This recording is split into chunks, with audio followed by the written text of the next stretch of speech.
Well, here we are again, Paul. Another live stream, another Thursday, and just before Christmas. How are you doing, Paul? All good, thanks a lot, Les. Yeah, sun comes round, doesn't it? It Unfortunately, we don't have our scheduled guest, but we've got a really interesting man to talk to tonight, as I think a lot of our regular listeners will know. He's going to take us a little bit deep into the philosophy and deep thought of the unexplained phenomena, or what is unexplained. So we'll get him on shortly. So what you been doing, Les? Well, I've been dodging about. I'm looking at ideas for putting a new theme together for the Truth Proof YouTube channel, as you know, and looking into certain stories. I won't give too much away at the moment, but yeah, we're looking at adding to and continuing on one theme, and it'll just be delivered by me as well. So that's something to look forward to in the new year. What have you been up to, Paul? Have you been doing any more research? Well, today, Bob Brown informed me that his toilet were blocked. Oh, so it's not exactly unexplained phenomena, people. So I've taken the toilet out and I've repaired it. But we won't go there. That's as far as we're going to go. So needless to say, Bob is restored. So all good. And so we'll go back then. So see who's in the chat room tonight then, Paul. I don't know if you can see any names on your list. And as usual, we've got a limited list here. So if I miss people, we've got Simon Riley, Karen Behrman, Sober Carper, Honesty Man, Nickname, Jojo, Jack Hills, hi Jack, and I've seen other people. Ken Wilkins. I got David Shaw, Nuki Brown, Philip Young, and let's have a look. We're going down. We've got Welsh Dragon, Andy Pollard. I'm sure Pat's in. Pat Adams, right? Martin Abbas. All good. And there'll be loads more. Steph, Snap, Crackle and Pop. And yeah, welcome everybody to tonight's Truth Proof live stream. So without further ado, I think we're going to bring tonight's guest on, Paul. And here we go. Hello, Don. Hello, you two, and hello, everybody. And I know a lot of the names, and some of the people know me, and we've had chats over the past. And I sort of, just to remind people, I'm sort of part of the residential Truth Proof team. I even used to live in Bridlington once, which is about the biggest honour you can be as a Truth Proofer. And I run the website and help Paul Marshall and tidy up the reports and do that sort of thing. I'm a backroom boy normally. Well, yeah, but the point is, Don, I mean, you've just said it. You run the website, and any reports that come in, they don't just come to me; they come to you. I value your expertise, and it is expertise. You can look at a report and say, what shall we do with this one? And you don't have the deciding sort of yes or no, and neither do I. But usually we come to a kind of joint decision that, yeah, this is worth running with. And a lot of reports on the website are really, really good, and we value everybody's reports. But some of them, well, they're not quite as good as the others. But yeah, you helped me editing the books, which I couldn't have done. Quite honestly, I know I couldn't have done. I might have written them, but I couldn't have edited them, and I've got you to thank for that. And yeah, come on, let's move on. That's enough of me. No. We've got to do this. Anybody who wants to go onto Facebook and look up Don and look at his artwork, it's incredible. This man's just an incredible artist, as well as being interested in the paranormal and the unexplained. And you're going to take us a little bit deep tonight, Don. And can you tell us? I hope so. Yeah, where's your research taken you then this year? Where's it taken me? Well, I suppose I mean, and those who know me know sort of, I grew up with, my greatest sort of interest used to be what you call traditional flying saucers, and I've sort of kept abreast of all the Richard Dolans and the Morton Howes, and I respect all of them in different ways, and some are good and some are better, but I keep up to date with what I'll say is UFO journalism, and Paul and I occasionally have a chat about it. But because of my early background, I was an electrical engineer when I started studying, and the subsequent interests, which have been really mathematics and quantum mechanics and a bit of cosmology. And so I'm retired. That's a great thing about being retired. You either drink 6-packs every day and watch television, or you learn to build websites and get on and learn stuff. And it's the only thing that keeps me going. So I sort of spend a lot of time looking at what you might call philosophy, popular philosophy, and trying to make sense of it. And the thing that sort of impresses me most, I'm going to embarrass you now, Paul. The thing that impresses me most about Paul and the team's work is the fact that you uncover some amazing phenomena, which I think are pretty reliable reports, ranging from UFOs landings to creatures in the sea, to lights, to shadows, to creatures. And I, like Paul, have two sort of feelings. One is there's a link between nearly all of them, and also we're a bit vulnerable if we say, well, that means on Venus there's a green man who's making these and sending them in flying saucers and giving us messages. Now, I'd never argue with anybody that there wasn't, but I think the thing that Paul does very well, considering he gets confronted with, shining eyes in the dark and all sorts of things, he doesn't try and make theories that are very subjective. And I think some of the better known, we're not being unkind, but some of the top names in UFO journalism, especially as they get older, I'm not mentioning anyone's name, tend to do this. And it's tempting when you really believe in a subject to try and make sense of it. And I think, as you'll see from my little chat, I'm not going to try and make sense of it. So if anyone disagrees with anything I say, I won't say you're wrong. That's probably the most important thing I'm going to say tonight. I'm also going to refer to some notes, because otherwise I'll talk rubbish, because it's quite complicated. Just before you start, Don, Yep. do you think some, like we said, we're not going to mention names, and I haven't got one in my head actually, but do you think some researchers, let's throw the net wide, get so entrenched in their belief system that when they actually do see something that could be more plausible, they won't step out of it?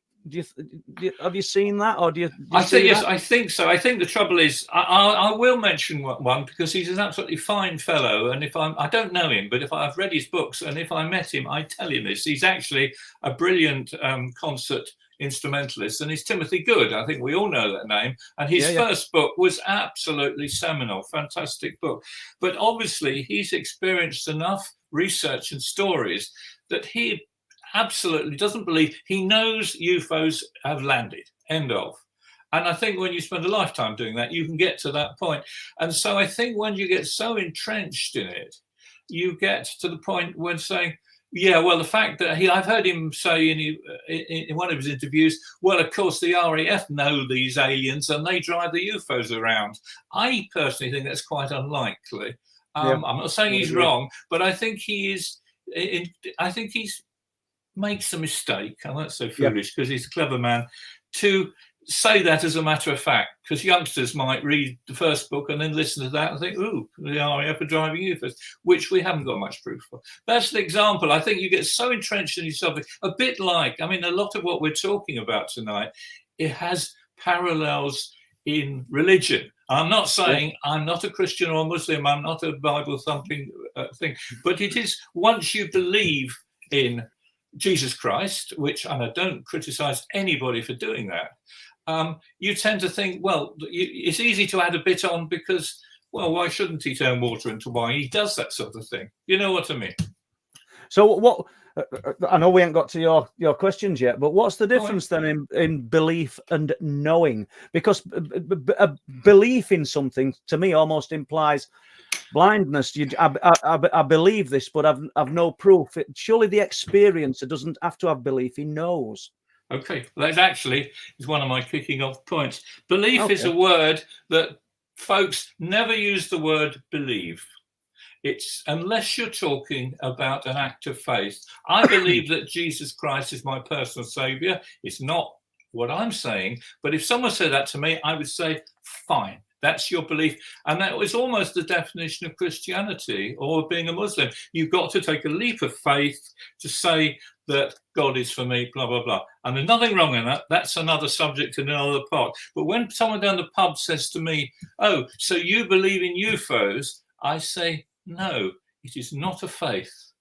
I use the percentage thing. Yeah. I think that the fact that discs somewhere sometime have landed is a pretty almost certainty. I don't believe in them though, because anymore I don't believe in Paul. I know he exists because I can go and see him. It's you see, I think the danger is people try to nail you to something and then they nail something else on you. And I'm fed up with this belief argument. I don't use the word. I totally agree. Honestly, that's why I threw it at you, and I kind of predicted in my mind what you were going to say.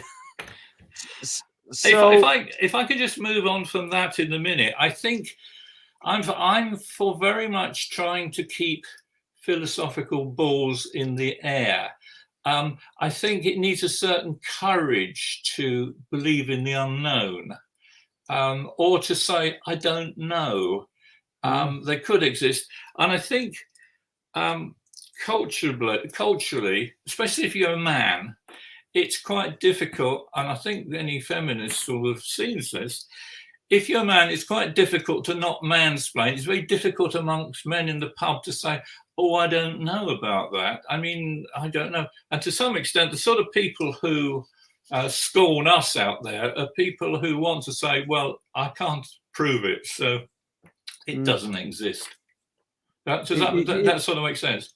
It does, to me, I have no problem. I really got no problem saying I don't know. This is what I think it could be, or this is what I think happened.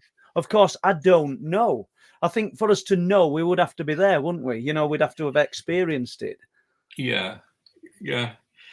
I mean, the other thing that comes out is you get down the pub talking, and I've got a very good friend who says exactly this. Oh, I'm not interested in all your stuff. When I see a UFO, I'll believe in them. Now, I understand a lot of people say that, but I said to him, okay, mate, so you don't know whether Australia exists, do you? Oh, yes, I've been told it exists. Yeah, but don't you think that's a slightly different concept, though? Because we could go online and see, or we can look at a map and see Australia.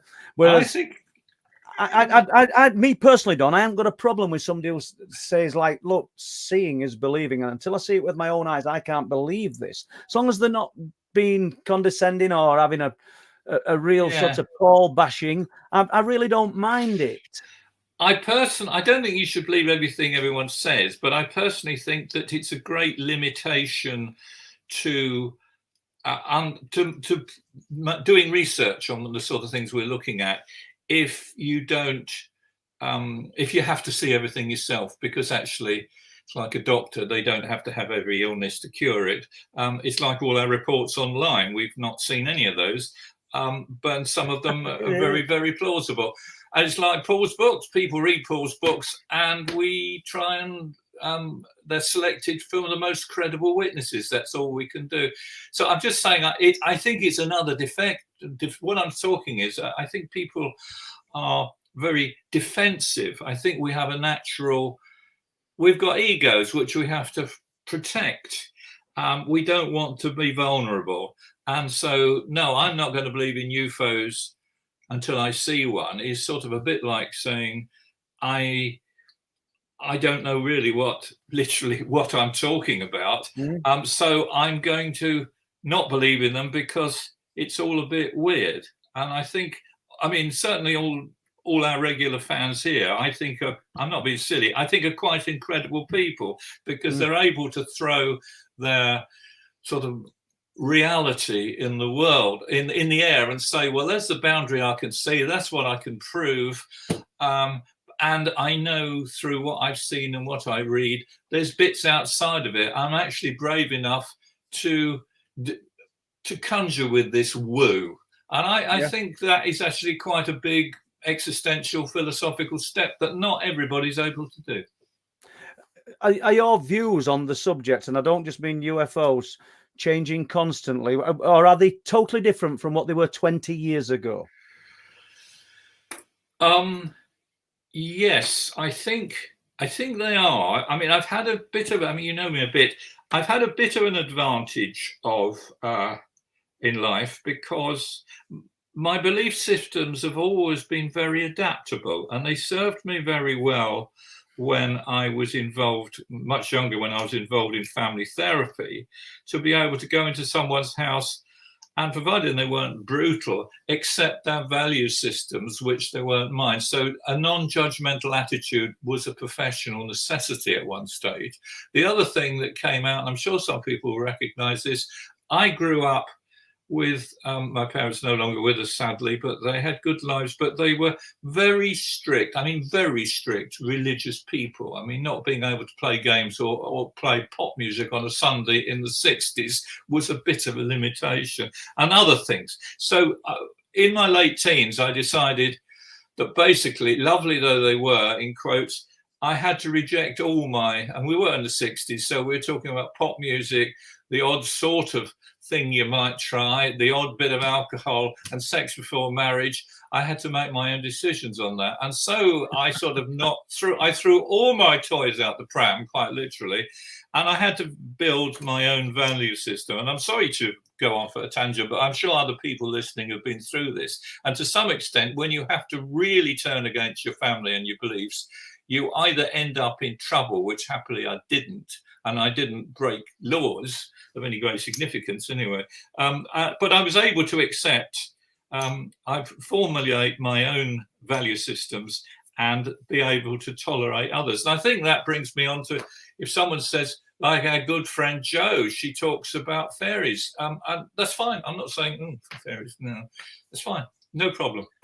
So earlier, 10 minutes ago, we talked about everything potentially being linked across the full spectrum of the unexplained. Did you think that when you were interested in the UFOs? Did the subject of cryptids or poltergeist phenomena being linked cross your mind then? No, I think like you, I've made a journey, and I think also that's where I'm going. Yeah, I think the science has made a journey. I mean, things like Skinwalker and all the other places, and even put Bempton on that map now. I think it's forced us to realise that things are connected, or the people who receive these things have universal abilities of reception. Yeah, there's something linking most of this stuff together. And do you think science, and I don't mean the behind, although I'm saying it, are behind in that thinking, or daren't come out and talk about that kind of thing openly? Oh, you've just undone a stable door, and a hobby horse has just come out, which I must I must saddle and just ride for 5 minutes, Paul. Please do. Yeah, I grew up with science. When I was doing A-levels, like 50 years ago or so, we understood everything. We knew how the atom worked. We knew a little bit about quantum. We knew everything. And actually, it was very much a thing of the 50s and 60s. Scientists had an answer for everything. And to some extent, sadly, they still do. So greatly simplified, the problem of science is that scientists are very, what we call left brain people. They're very, the very nature of scientific thought means if you can't prove it, it's wrong. And if you can't see it, it doesn't exist. And especially if you're after university grants or doing research, you're not going to say, let's get a grant to study Paul's funny glowing eyes at Bempton. They'll just laugh because you're vulnerable to peer group pressures. Yeah.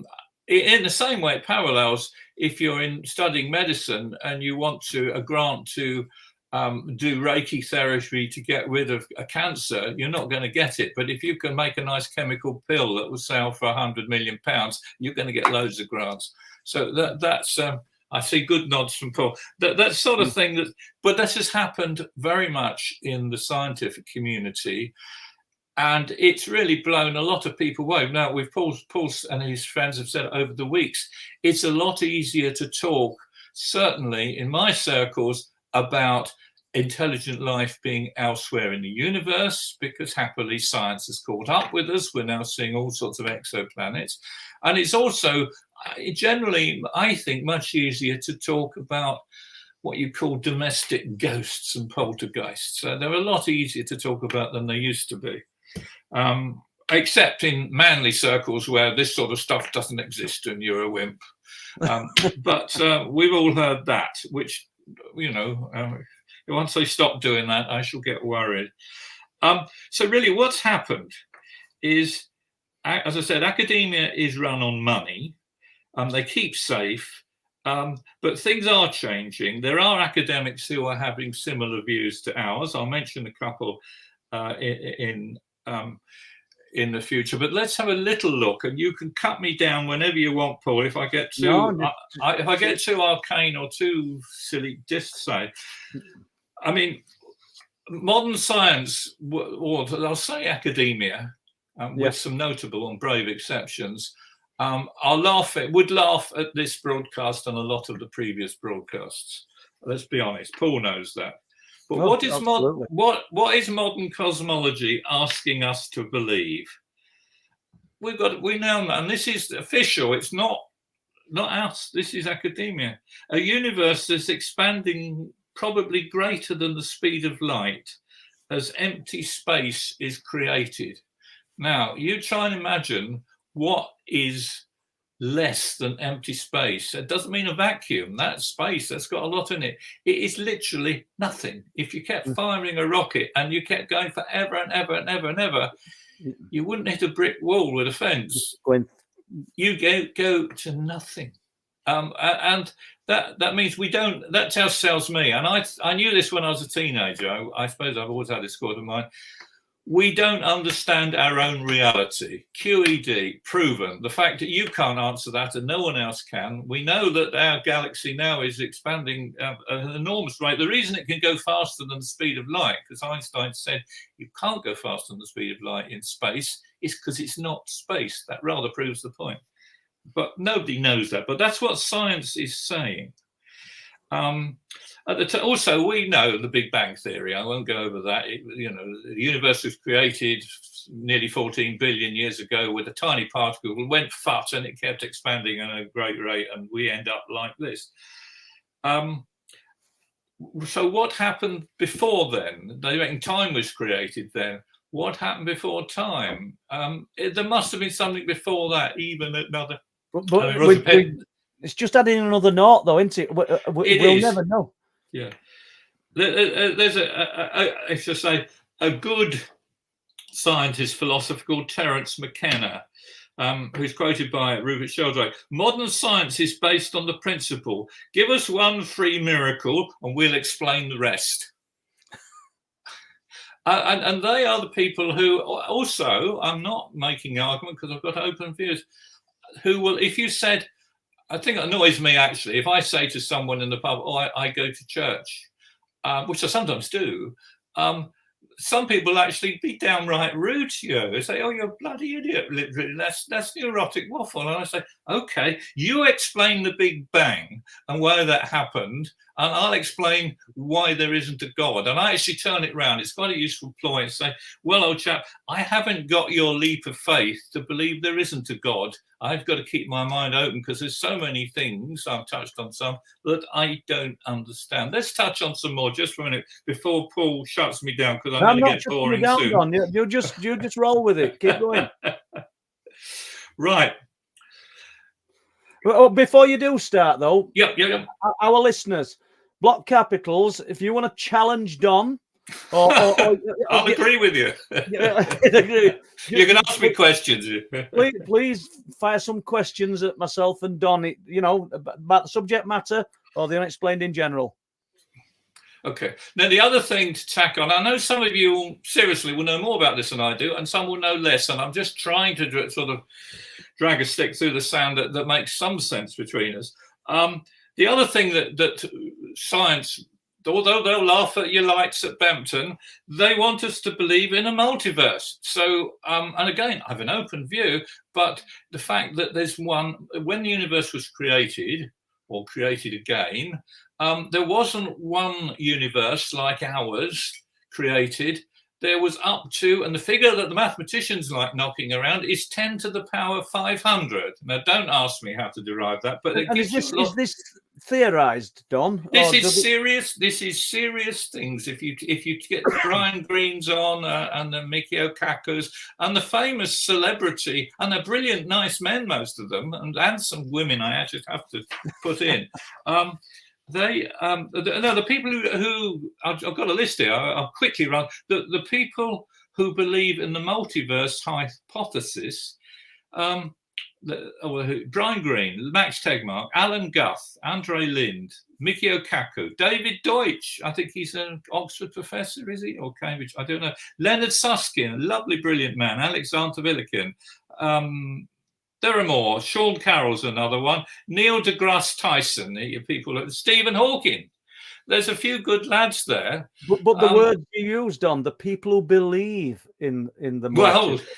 Well, they do, because they can't actually prove it. But the reason they like to do, one reason they like to, and I'll just go on a minute, because I find this quite fun, and I'm not knocking these people because they're all bloody sight brighter than I am.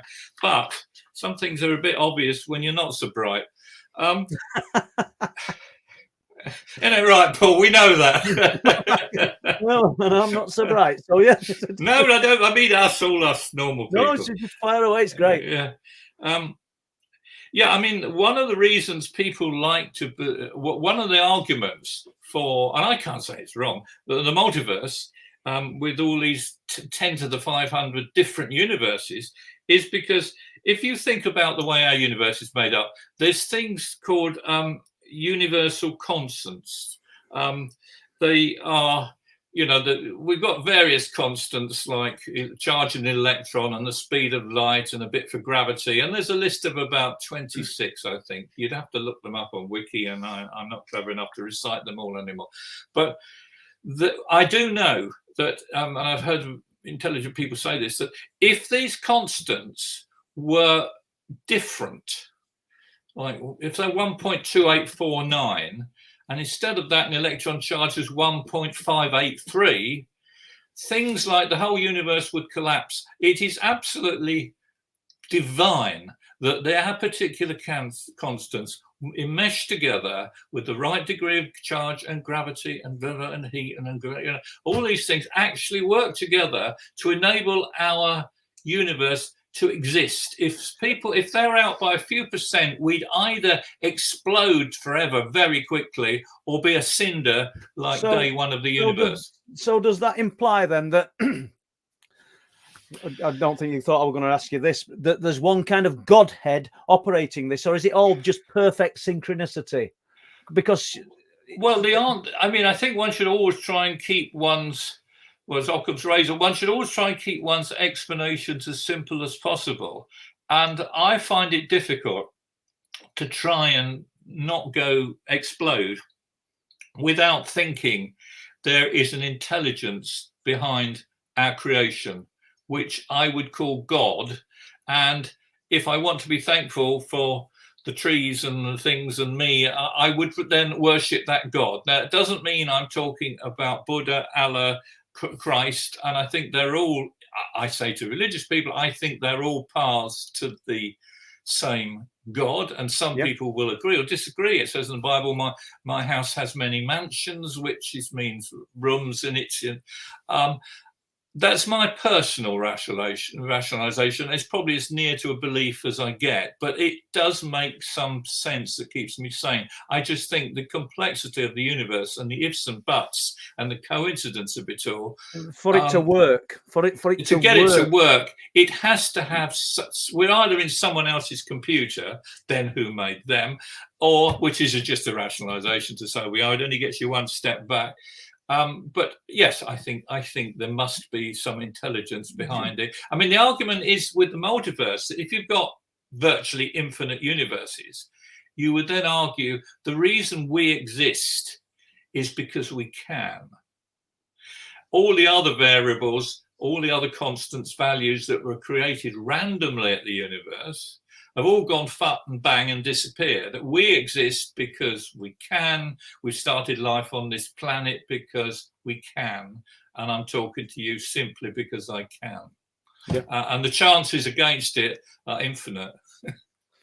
So to jump back then, just briefly, why are people who explore the paranormal brave, in your opinion? Well, I suppose I think with the paranormal, I'd include anything. But anything that science can't nail down and make you feel confident about. I think they're brave because they are challenging a part of their brain which wants rationalization, simplicity, and security. And I think they're quite brave, your listeners and viewers, to say, and most of them do, I know, say, you know, I really think there's something there because I've so many reports and so many things are happening. I don't understand it, and I'm prepared to live with that uncertainty. I don't think we're not wired up to live with uncertainties. And I think if if people are still with me and what I was saying, and some people vaguely agree that it's all bloody odd, I think you're quite brave, actually. And I think a lot of people turn off that road, say, oh, he's talking rubbish, I couldn't possibly follow that, that's stupid. They sleep more soundly than I do, I suspect. And do you think then that there's some power elite steering the populace and has been throughout time? And do they have a knowledge of this I don't know phenomena, this great unknown that we don't have? Or do you just think it's just the concept that people in power need to keep us in a certain position or place? I think I'm not too sure what you're talking about. Are you talking about, is there a deity or something that that's controlling God's world? Or are you talking about God? You say God's world. I want to say, do you think that there's some part of the population, some elite members of the human population that are steering us constantly in a direction and want to keep us suppressed and dumbed down to this knowledge? I think probably not. I think we've got a lot of very sinister, selfish, totalitarian regimes all around the world, which is screwing the little people. I don't think they are coordinated. I may be wrong. I mean, the nearest thing to universal coordination is probably major industries which do take over continents and countries to suit their things. But perhaps we shouldn't go too far into politics. But I don't think there's some big overall thing. I think the other interesting debate, which I have open minds on, is to whether there are aliens dipping in and out trying to save us from ourselves. And certainly, what's your views on that? Do you think there are? Or are we being deceived? I don't know. I mean, as an informed don't know. I think that they're not doing much. I suppose I think that our creators or our benefactors aren't as interested in us as we are. I mean, it's a bit like a school kid keeping a glass tank with ants in. You know, they wouldn't put boiling water on, but if a few of them drowned, they wouldn't care much. And I suppose I sort of think that. I think the aliens probably would stop a nuclear war, and I think there's evidence to suggest that they might have done. Yeah, but do you think then, taking from what you've said, that we assume we're more important and more influential than what we actually are in the grand scheme of things? Yes, absolutely. Yeah. I don't want to get morbid, but I don't think that human race is going to be around much longer. I think we need another COVID or another silly war. And after all, we've only been going about 2 or 3 million years. And the dinosaurs are around for 150 million years. So that, you know, they've done a lot better. They're much more efficient than we are, aren't they? I mean, we're overcrowded and over-intelligent.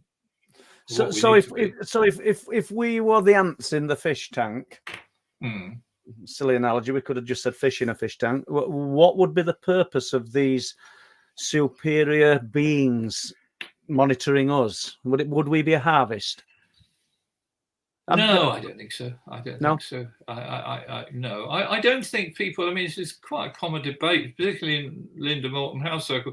I mean, I personally think, from what I've heard, if aliens wanted to do us any harm, they would have poured boiling water in the fish tank. I mean, it would be a non-battle. We don't stand a chance, because anyone who can fly all this far would, have no trouble. So I think if they wanted, if they were hostile, they'd win, and so they're not.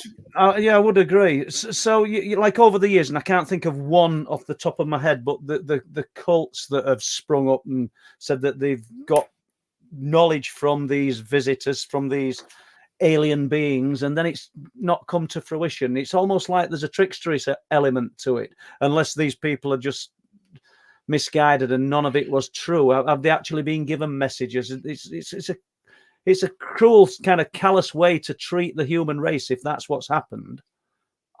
Yes, I mean, I'll put one idea out which I wouldn't defend too strongly.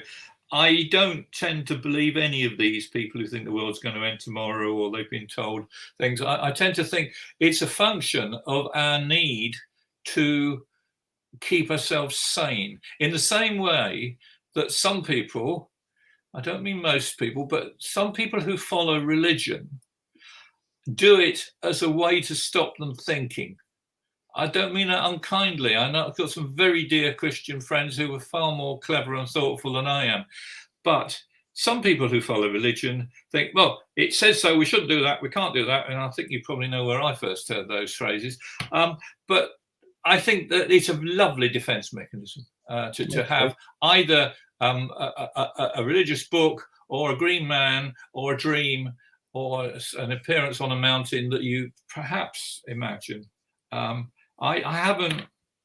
Do you think? By all means, prove me wrong, but I think they're part of they're part of an ego defense system. I can't prove you wrong on any of this, Don. You know that, but it's fascinating listening to.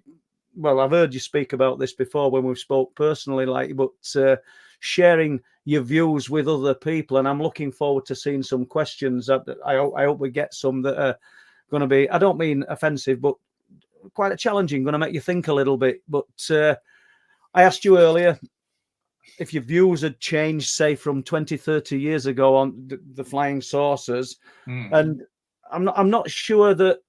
Did you think there was a connection? Like, I'm always talking about everything's linked. I'm not sure that you thought that then, did you? No, I don't think I did. I mean, don't forget, I was 19 when the first men landed on the moon, and I watched that happen, and that was very exciting to see live. I stayed up that night, and I suppose it seems very logical that there are other places in the universe are doing just that. So I was just interested in those sort of things. And at that time, it was very interesting. I went to Portsmouth Polytechnic, which is now Portsmouth University, when I did my electrical engineering. And there was actually a UFO society there. And they regularly went out to, guess where, Warminster. And they used to come back with all sorts of stories and things like that. Did you go? There was I didn't go, but there was a UFO flat on there at the time. I never really got to the bottom of that. What did you say this? What year was this? 1969, 70, 71, that sort of thing. Yeah. Because I think it started about 67, didn't it? Yeah. Was it Shuttleworth? Was it Arthur Shuttleworth? Arthur Shuttleworth and the Warminster thing. Yeah, well, I don't know what of that was that. I can't say I've really researched that, but it was certainly popular. But no, I grew up with the idea of, other expeditions. For youth. I mean, the Lonnie Zamora type incident I thought was pretty classic. Well, so you see a thing land, so people get down, take some soil, leap back in, smile, wave, and off they go. I mean, that was pretty good. What year was that? Lonnie 64, I think. 64. Yeah, it's a good while ago. I mean, the other thing I'll just throw in, again, this is only my thoughts, but the other thing you'll hear down the pub very easily is, there you are, Don, talking about people visiting here in their UFOs. Their nearest star is 4 light years away, and they probably come 100 light. How do they do that? And the answer is we don't know. But what we don't do know. know is that if you go into the quantum world, you end up with string theory, which demands, I think nowadays, 10 dimensions, all curled up at 10 to the minus 34 centimeters in size. So perhaps they've even learnt to use the other dimensions to nip across things and do things we just can't contemplate. I mean, don't forget, we weren't even transmitting radio waves 150 years ago. So what are we going to do in the next 150? It's a fact, Don. Just because we can't imagine or know how a thing is happening does not stop it happening. It's like the things that people see and experience around East and North Yorkshire and across the UK and the world. For somebody to sit there and say this can't possibly be, it's not stopping it happening. And it must be frustrating for some sections of academia, we'll use that word, when they want to put forward the argument that it's impossible, but they can't find an explanation for what's happening. Yeah. That's a short but sweet answer, Don. No, I'm sorry. I've just realised I had some more notes, and they seem to. Well, I'm going to ask you a question while you find these notes. So, if Yeah. you could experience, just one are. part of unexplained, if you could experience just one part of unexplained phenomena, Don Lodge tonight, what would it be? Oh, I suppose it would have to be a convincing flying saucer. Yeah. Okay. And is it a saucer? Is that how you see it? Yeah, I think, yeah. Okay. I mean, I must say, I didn't mention on here before, the only thing the question is, have I ever experienced anything like that? No, not convincingly. But I think I've told you, Paul, when I was 5, and I know the details of this because I wrote them down many years ago, I found this week.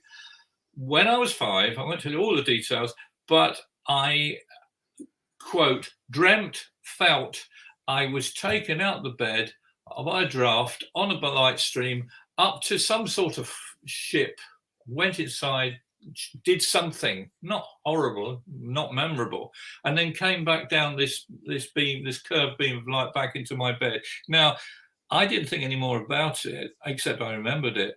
And the more we go down this road, that's a pretty incredible dream for a 5-year-old.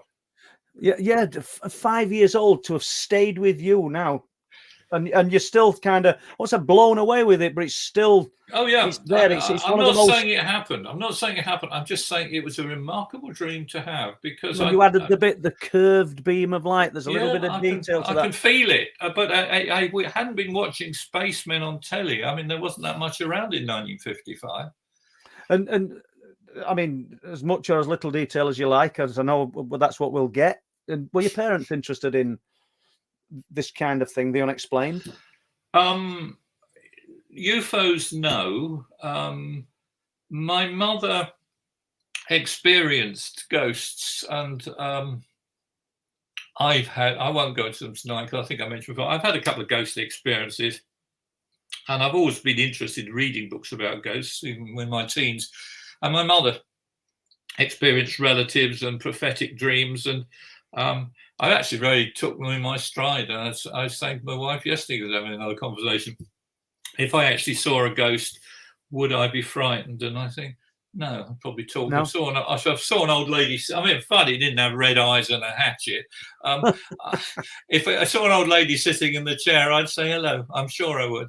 Yeah. But again, I suppose it's part of the open-minded biz. Just I want to ask this, lads, before you get to some questions. Well, no, I want to jump onto poltergeist type phenomena afterwards, and I know Don's got a few more notes that he wants to go through, but I think Les has got a few questions for us. Am I right, Les? Yeah, and thanks for people who've sent things in for me to read out. Otherwise, I'd have nothing to do here, folks. And Valiant, Lonely, not so much a question, some of these, but I'll go through these, what I picked out. Valiant Lonely was saying we exist in infinite space and time, and that's something we cannot comprehend. Kind of picking up what you was saying earlier, Don. And Dark Angel, the 500 comes from the potential combinations of 11 dimensions. Thank you. Mm-hmm. And Margaret Webster saying she can't buy into the multiverse. It can't be proved.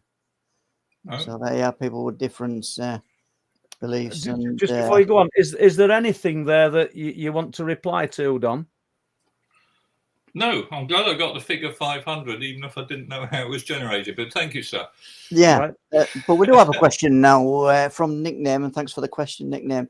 What phenomena does Don find most compelling, and what of Paul's experiences captures your interest the most, Don? Right. Yeah, I got two clear answers for that. If I don't spend every night in the pub, but if I was sitting down in the pub trying to convince that our world was weird and provable and true, I would probably I'd refer to Linda Moulton Howe's early work on animal mutilations. And I find that absolutely so compelling that God knows what's going on there. There is a lovely, on Paul's site, I put a link, I think towards the bottom of the page, on one of the pages about previous links on previous broadcasts, or whatever it's called, there is an interview with two, I think they're Kentucky retired sheriffs or something on YouTube. And if you sit down and watch that and say, they're making it up. You've got two Oscar actors there. You know the one I mean. It's incredible. So that's the most compelling thing that's very easy to pull out the drawer for people. The thing I find very interesting, I'd love to know more about it, is the Hummingbee incident. I think, that's a multi-headed monster, isn't it? I say it as though, I don't have complete rights on this, but I know two of the men. One of them is quite a good friend. The other one I've met and spent a bit of time in his company. I've met all three of them. And Hummingbee, it is. It's a monster. And not only a monster, but a monster of a case. It has all the elements. Everything, yeah. To make it. I don't know whether it's the location as well, because there's a few more accounts come out from around the area. It be historic, but not from the time of Hummingbee. But, cryptid type phenomena presenting at Hummingbee. I know that a lot of our listeners who are here today will be familiar with Hummingbee, but it started almost amoeba-ish, as people will have heard me say before. They were in a half brick, then corrugated sheet, huge industrial warehouse that you could drive big vehicles in and out both ends with roller shutter doors. And the first thing that they heard was steel washers hitting the sides of the unit, and it puzzling them. Sometimes all three together, sometimes men, one on their own, where he's scratching his head and thinking, is someone acting about here? And it just grew and grew, and it was almost as though, as their awareness grew for what was happening at Hummingbee, the phenomena that was Hummingbee, what was present, grew with them. But it had got so many things happening. Apart from one small building in the bottom corner of this unit, which would be a toilet block and then an office above, with some stairs at the side, open stairs at the side. There was nothing, and they'd be walking, and a pile of gravel would drop in front of their eyes, or coins. And I was listening to a recording the other day, because I'm putting a talk together for the latest awakening in February 2024, the darker side of ufology, and I want to add a few elements of this into it. And I was listening to Andrew, because he allowed me to record him, and he'd been taunting the phenomena. And that's exactly how the other two told him. He said, "You stop doing it." That's how engrossed they were in it. They said, you're provoking it, because money would fall from the sky, not from the sky, from the air. And he would say, "Give me some money I can spend. You're giving me old money. You're giving me foreign money. Give me the lottery results." And he said, I just turned round, and a full circle is coming towards me, and a coin just hit me in the head, and it really hurt. Andy said it frightened him. His exact words: "It frightened me. I realized that this thing had intent. It weren't just something that was just interacting with them. It actually knew their thought processes, and it had intent. That's just one of many, many things. I mean, the actual boss, the owner of the building, he stayed late most nights after these guys had gone. I think, well, I've told you about this, Don, and you've read the book. These were secondary jobs. These two men had day jobs, went to their night job between 5:30 and 6 o'clock at night, stayed till 10, 11 o'clock at night in the week, and then sometimes 3 in the morning on a weekend. But boss always stayed later, and he were locking up, and he got this strange feeling and turned round. So the huge outline of what seriously could only be described as a Bigfoot, it does not fit. It don't comply with a little sleepy village of Humminby. And if you want to talk about UFO events and almost poltergeist type happenings and occurrences, and then you're throwing this in the mix, it kind of blows your story, or it's that incredible that all of this is happening. I didn't want to talk about this. I had to force this out of this man, and I'm sorry for saying it like that, but the other two had given me their accounts, and the other guy didn't really want to talk. But I sat and spoke to him, and what they told me were a carbon copy of what he were telling me, and none of these men had met for years and years.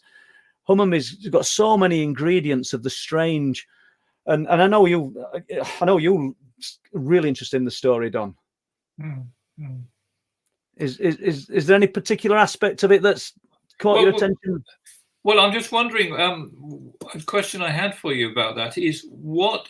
I know you were thinking about what's happening with that now. Are you going to re-interview anybody, look for anybody else, write any more? Well, I found out recently, within the last few months, and they may even listen to this, but Andrew has 2 sons. David, who used to... This is how crazy it is. David used to work with me as when I was knocking nails in wood. He was a labourer, and he used to fetch me materials and that. And for years, never told me this story, kept it tight. They didn't want this to become, I suppose it is public knowledge. And it only happened that his dad and David were working at a painting and sign writing a premises, and the subject of the unexplained came up. And we'll get to what you asked in a moment, Don. And David and his dad began telling this man about the guy who was in charge about Humminby. This man knew me. He said, "Oh, you must tell Paul. They live 200 yards away." And I'd actually worked with David for years, and they just didn't want it. Or they got that they didn't want to talk about it at the time it was happening because nobody believed them. But what's happening with it? I found out now that his 2 sons, the other son experienced things as a young boy when his dad would take him there, and so did David. So I'd want to interview Andrew more extensively, and I want to interview Dave, the other man who worked there, not David the son, and the 2 sons. I really want to. I need to get as much out of this story, and that's not some kind of greed type of thing. I think people need to know. Want to know, yes. Need to know the extent. And you speak to Andrew. He's still blown away by the flying saucer that he saw at the bottom of the compound, and he's still. This is how genuine these guys are. He said it had to be staged. He said it were like a film set. This is a little village with what's probably got now 15 industrial units on it in 2023, and back in 1998 it probably had 5 or 6. So anybody that know, if you don't know Humminby, just Google it, and then Google the Spirit of Yorkshire, which is the whiskey distillery. It starts there and goes down.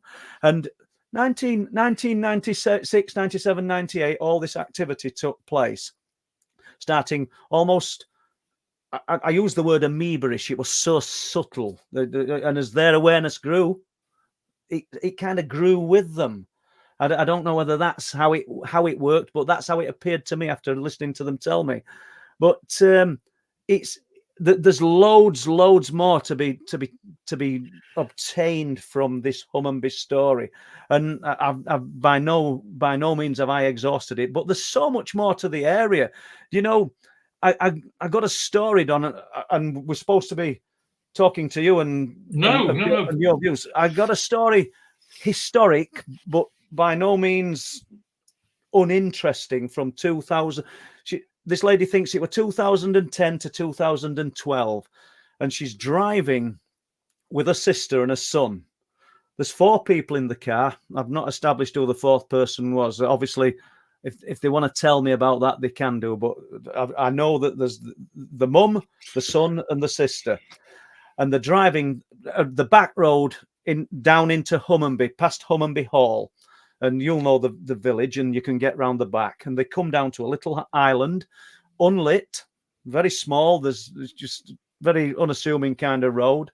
And as they slow down to the island, there's a huge triangle approaching, very low in the sky. It's coming in from the sea, and I think we're about 2 to 3 miles away, 2.5 miles away from the sea in a straight line. And they're looking at this thing, and sister winds the window down in the back and gets out onto the car on through the window, and she's watching it, and she sees enough to see it's got a light on each point, on each corner, and a dome on the top, so it's got to have been low, and it's big, and it stops momentarily above the car, and they're looking at this thing. It kind of moves away and then moves away very quickly, and the next thing that they'd realise, or they know, they're sat out in the car outside the White Swan pub. And I don't mean outside the entrance to the pub, but there. And if it wasn't for the fact that this lady says, I came to, as 2 people walked past. And it's nighttime, people. And to a jolt, she came to, and suddenly her son, who I believe she said was about 10 or 11 years old at the time, suddenly began screaming frantically in the back, take me home, take me home. She says, and we didn't know what had happened. Now, anybody that knows the area will know that from that junction to that pub, you're driving a car at 30 miles an hour. You're probably looking at a minute to a minute and a half, 2 minutes tops. And she said over 30 minutes had gone. And we still don't know how this had occurred. They dropped son off at home and decided to drive back out. They wanted to go back out and see if they could see anything. They were that sort of puzzled and bemused by what had happened. There's this time between the time, Don. There's this gap, you know, where suddenly they're looking at this thing, they see it move away, and then they're in a different place. And I can't I never get my head around that, how with this disjointed memory works, but I don't suppose any of us do. So they decide to drive out, and I'm trying to think of where they went. It's towards, Wold Newton, because that's where they believe the direction it went to. And they're driving along, and she claims that in a field that they never got to, they can see a huge cluster of lights. And anybody that knows the area, and I'm saying anybody, I would throw that loosely, there's not a lot of habitation around there. And, you know, unless it's a combine harvester and they're harvesting, and you will see a huge cluster of unusual lights. So we have to factor that in. You're not going to see anything. And they're pursuing this cluster of lights down these roads, and they came round a corner where there's some farm buildings, and suddenly an owl, huge white owl, flies in front of the window. That's what she thinks it is. It's the curb, almost hits the wall and stops the car. And when they regain sort of some kind of semblance of normality, if that's even possible, they set off again and there's no more lights. So there's lots of factors there. There's the owl, which once again we can just turn around and say, yeah, an owl flew at windscreen. Yeah, but owls keep popping up, don't they? They do. Do you know, Don, we had the guy, what it might be called, Cleland, the synchronicity of owls. Yeah. I mean, and then in 2009, Don, jumping from this, there were an absolutely wonderful guy. I'd love to speak to him again, called Barry Lyles from Barnsley. And he came on holiday to Muston to Hunmanby. Apologies to Hunmanby, but stayed in Muston and loved the area around Hunmanby. Brought his children there when they were younger, and Barry and his wife continued to come that way. And they'd been for a Chinese in Filey, a meal, to get the taxi back. And Barry came to my home and told me this story, and then I took him in the car and we drove to the location, and he retold it. It was just it really such a deep, broad Yorkshire accent, really great one, Barry. And if he's listening to this, then I really enjoyed your company. And we drive to Hunmanby. Apologies. We drive to Muston, and there's a pub. Don't ask me the name of the pub. He says, and we got to the junction in the taxi, and I'm in the front, wife's in the back. He said, and suddenly I look, and there's a huge owl, and it's coming towards us. And the taxi driver stopped at the junction, and then I realised it's not an owl. He said, no. Barry says to the taxi driver, and I can hear him now because it's such a broad accent. Can thou see that? Can you see that? He said, it looked like the hull of a ship. And I'm not talking about a spaceship. He's talking about a ship. He says, if you lifted the boat out of the water, he says, I can see this huge cream white shape of a huge, what I perceive to be, and I suppose he's rationalizing it, what he thinks it could be, boat. And it's only just above the rooftops of the houses and the pub. And he can't see the top of it, and they're watching it. He says, and the pub at the back has, somebody must Google this and find out the name of it, because there must be some outbuildings or old buildings that have been turned into accommodation, Airbnbs perhaps, and it's all lit up. He says, and as it passed over, it lit it all up. He says, and you could see it glistening. He says, and it was huge, much bigger than the pub, much bigger than the houses. And it just sailed past in the night, he said, and absolutely blown away. Barry's exact words were, it's indelible in my mind. I'll never forget it. And obviously the taxi driver took them home, and obviously nobody's going to know who the taxi driver is, and I'm not going to say even the name of the taxi. But I will tell you this. Another taxi driver or more people had to come and drive that person. They were too frightened to drive back. It had such an effect, such a profound effect on the taxi driver that they wouldn't drive back from where they were at Muston. So I know that's taken us away from Hunmanby and the Hunmanby story, Don, but nevertheless, a fascinating one. And Barry Lyle's another guy I'd love to speak to in depth. It'd be fabulous for a documentary. Yeah, I mean, just going back to Hunmanby for 1 minute, the thing that I find about that story that's most, I'll say the word incredible, is the military intervention. Yeah. And moving on from that, if we got our good friend Linda Moulton Howe to somehow dig up a British military whistleblower, there must be some records of that intervention. Without a doubt. And wouldn't that be fabulous to... Yes. Because... So if anyone's watching and they went in their jackboots in Hunmanby in whatever year it was, please let Paul know. It would be really good. And Linda does seem to she's very good find at tracking. these whistleblowers. She is well known. And it would be great if Linda's listening, and I know she does sort of odd times, and she'll call me odd times. It might be a question to ask. I'd never even thought of that, because we need some kind of break. We need some kind of movement. Yeah. All three men say that after seeing the UFO, Don and Les, all three men say that they walked from the back of the building to the front, and you've got these huge roller shutter doors and a little side door that they'd use on a daily basis. Opened the door, which is odd because they're all saying it separately as though they're not, the others aren't with them. They were all there watching, which is really strange. When you interview each one of them, how they say they're all repeating the same thing, but I don't think they realize that they don't go as a group. They all go separately. I opened the door. Military guy dressed in black head to toe grabs hold of me, literally manhandles me to the floor, threatens me, he's armed. Don't move, don't say a word, stay where you are, and really nasty. And, I've got the recordings of these guys telling me this with their permissions, obviously. And it's it's such an incredible story. I mean, Wilsthorpe were brilliant, but this has got all the elements. It's just amazing. Yeah, well, that is a door to knock on, isn't it? Perhaps it is, yeah. Perhaps Ian, her friend Ian might have links to the military. Yeah, anyway, yep, all good, Les. Okay, yeah, thanks for that, guys. And we've got some great support in tonight's chat, Paul, and there's some more questions coming. And I think I've got a question from Frazzle Bacon 93. Has Don read, I'll put this on the screen so you may be able to see it as well. Has Don read The Science Delusion by Rupert Sheldrake?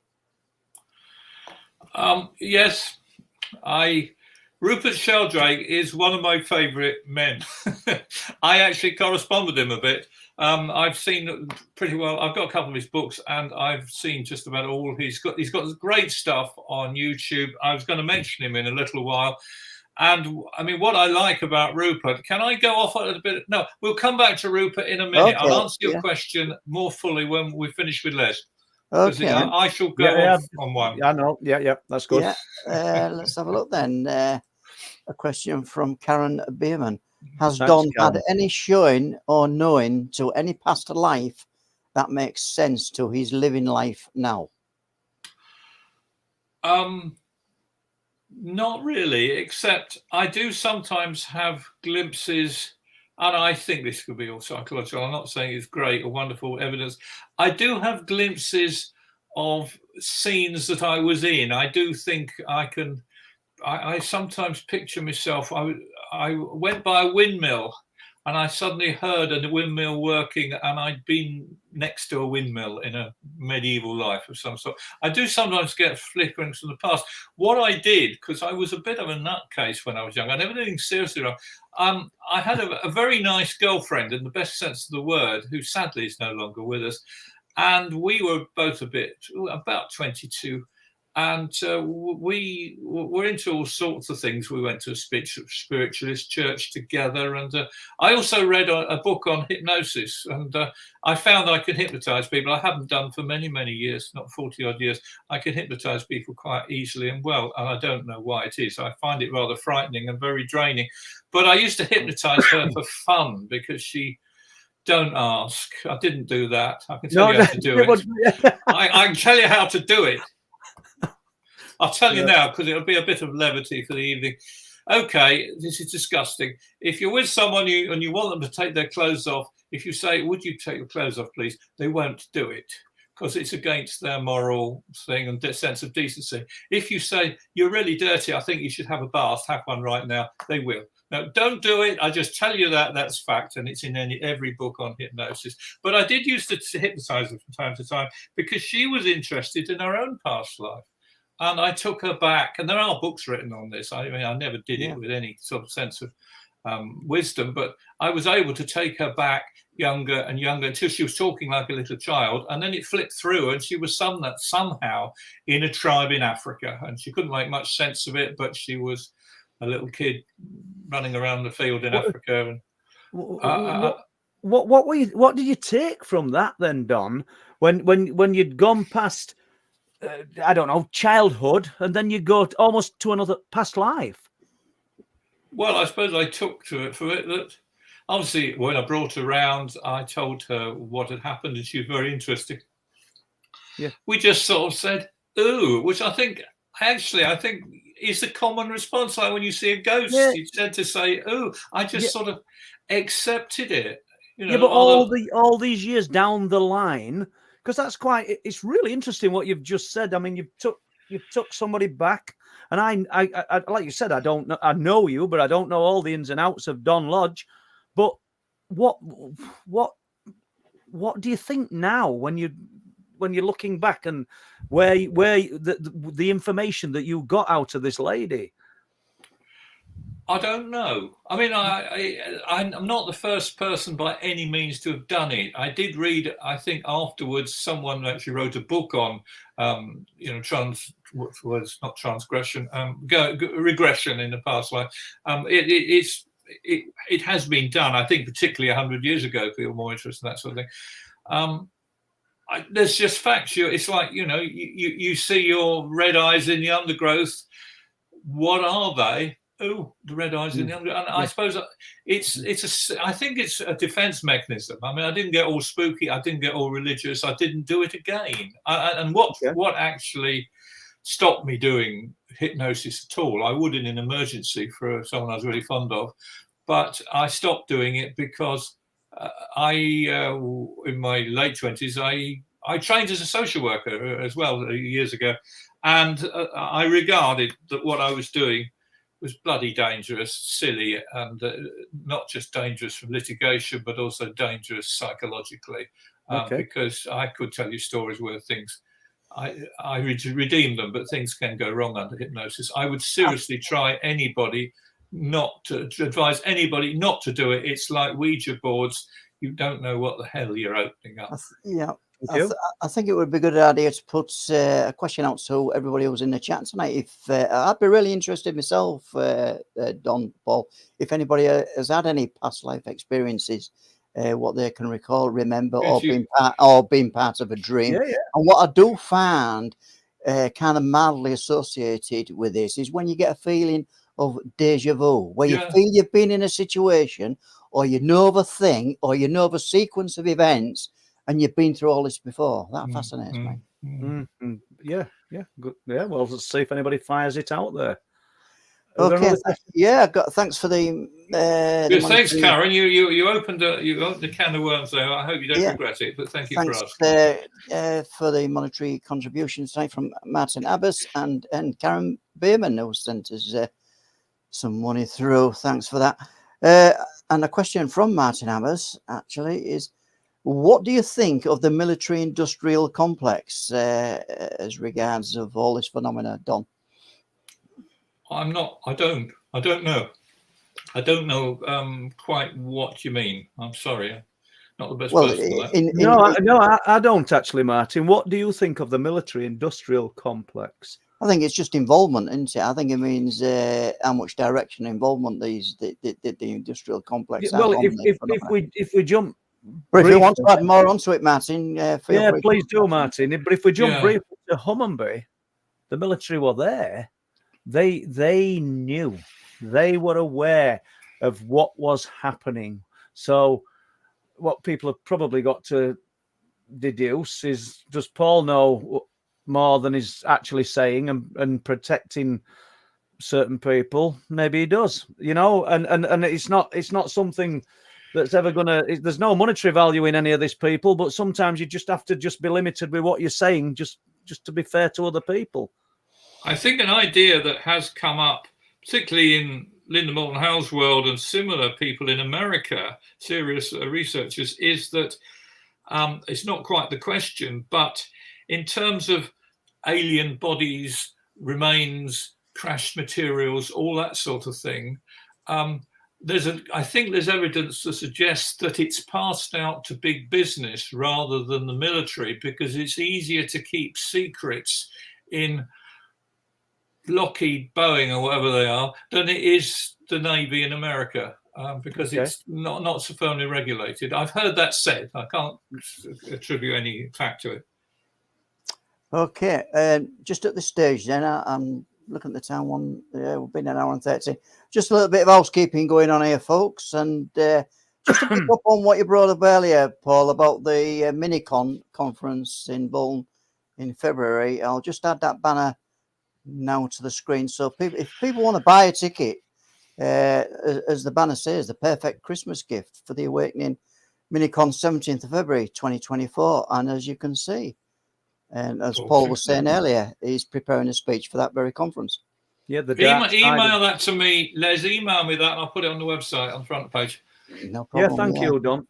The dark side of ufology, and it needs to. I don't mean it needs to be addressed, because we hear of all the good and the positive that people talk about, but I can't help but thinking that the intelligence that is this unknown other is a bit of a deceiver and a trickster. But fire away, let's just keep going. Yeah, and I guess it's we can't leave this little section here without mentioning the Truth Proof webpage, which I'm going to fire up now. And Don probably could tell us more about that and how you run the webpage, Don. Well, what I will say is for people who, I mean, Paul was very positive about it. All I say is for anybody else who thinks it might be quite a good site, and we do get some nice compliments, is that I retired some years ago and didn't want to get bored, as I said, and I bought a couple of thick books on HTML and CSS and a little bit on Java, and I've built them all from scratch myself. And if I can do it, anyone can do it. So if anyone's out there has got spare time and has got half a brain, get on doing something like this. It's a great thing to do, and you can help me run it for that matter. I don't put as many things on it as I would like to because of time, articles and new features. So feel free, you can link to us on the website, particularly those, I'll say, who, if you like, are close to truth proof, and you know who I mean. Mm-hmm. If you've got some articles and the friends of Paul's, send them in with some ideas, because otherwise I have to write the articles, which I'm not qualified to do for a lot of them. So there's those ideas. And the other thing I'm quite proud of is, don't forget, on the reports page, which does get some nice compliments from all over the world, if you click on reports database, you get to that page, and there below there you've got a spreadsheet that's fully functional. And can you go back one? Can you just go back one, Les? Stop there. Stop. Now, here you've got those little arrows. They're little. I mean, I've had to do what I can with the technology I've got. But if you click on those, the reports will change direction. And that could, if you click on that arrow there, can you, Les? No, it's not funcking there for some reason. Which arrow is? Well, try that arrow. Oh, you can't see it. Try the one under report. The one that's dark, and they work in real life anyway. They do work. The most recent report. No, but leave it like that for a minute. These things here, if you click the arrows on your own thing, they then go in the order. So that would be number 1, and 220 would be down there. Oh yeah, yeah. You've got sorting order. There you are. You've done it. Yeah. And also, if you put Bempton in there and type it, you'll see how many. It's a full search thing. You'll see how many reports we've got relating to Bempton in the title. Well, we can do that live here. So, yes, brilliant. Well done, Les. But it's a fully functioning, it's meant for research. And there's certainly some people have written in, I think from the States particularly, and quite like it. And so we do that. And there's a lot from Bempton, as you can see. Yeah, it's a great one. It really does. And you can then you could put Bempton Orange Light, and you get the ones with Bempton Orange. You could don't do it now, but you can play around with it for. I enjoy it, and I just hope that everybody is able to. Don't miss out on it, and do send reports in. I'm afraid I'm more guilty than Don, because my head's all over the place at the moment, and probably too many things. I've got too many things going off and too many things happening, not just nice. Unexplained related. And it is good. It's nice to be busy, but you've devoted all that time to the website, and we need more reports on it. So there's quite a few come to me. Or articles, or someone with a pet interest or a slant. We can always say who it is, and that's their view. And because certainly with Paul's and my philosophies, we're not going to say, oh, it's rubbish. We don't want an article about fairies or goblins. If it's something you see or you think about, then we'll share it. Yeah. Okay. So at this point, going way back in the stream, Annie French Boynton says, it's not a question, I think we're definitely being manipulated and controlled by for some nefarious reason. Yeah. I can't say you're wrong. I'd like to know, perhaps I won't until I meet you one day, is whether you think it's an earthly based organization or something satanic, or a link of the two. I mean, you needn't answer that, but I expect we've all got different views on that. I think we are. Obviously, I'm not going to say I know. I think we are.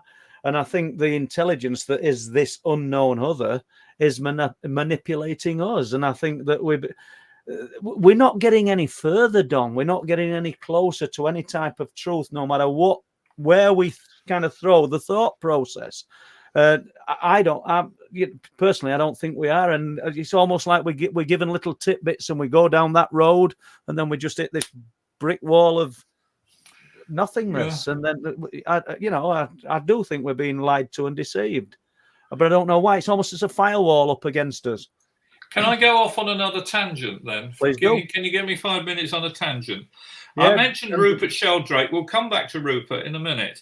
Another person, people may well know him, who's a remarkably clever man, lives on Skye, called Ian McGilchrist. He's a sort of a doctor, a neurologist, a philosopher, a linguist. He's a real polymath. He's also a very good broadcaster, got a lot of stuff on YouTube.